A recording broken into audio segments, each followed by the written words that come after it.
Okay, I wanted to answer a few questions about the Chapter 7 quiz. Several people had questions about it, so I'm giving a little extra time. You want to fill in the question mark to get the new denominator. So first off, factor this denominator. So when you factor it, you've got 2 times m plus 4.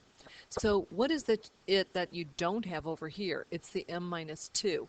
So what are you missing? It's m minus 2. Let's multiply by a fancy form of 1, m minus 2 over m minus 2.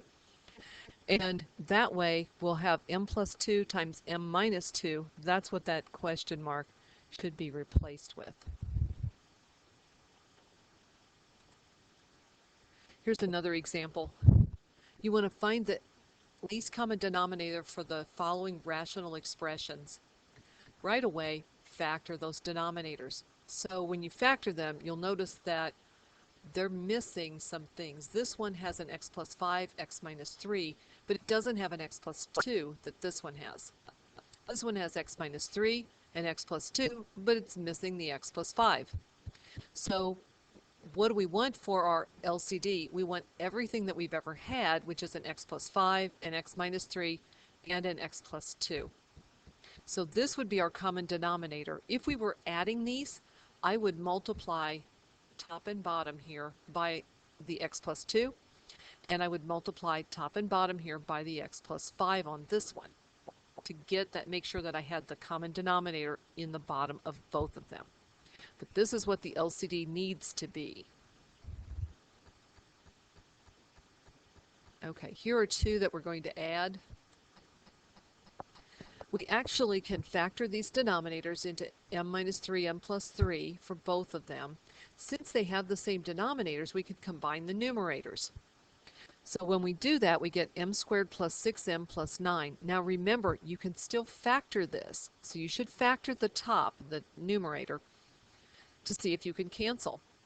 And when we factor this, we see that we've got something that matches in the top and bottom.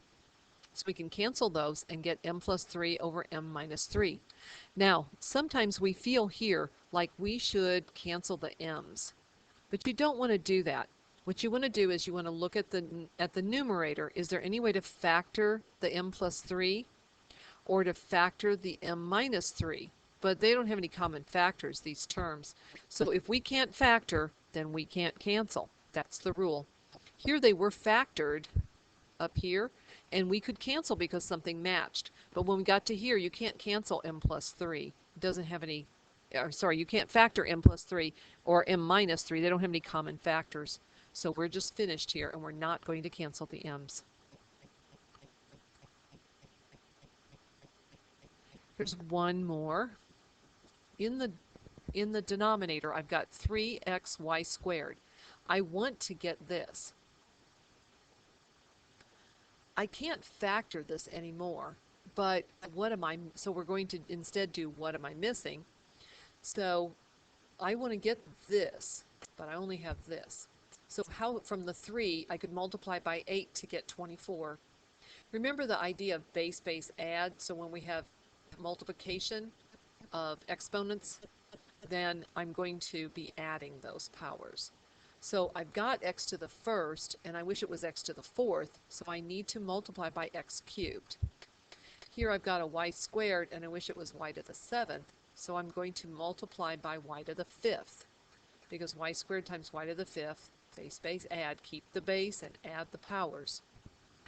So here's the thing that I had, the original expression, 7 over 3xy squared, and I'm going to multiply by this fancy form of 1 again.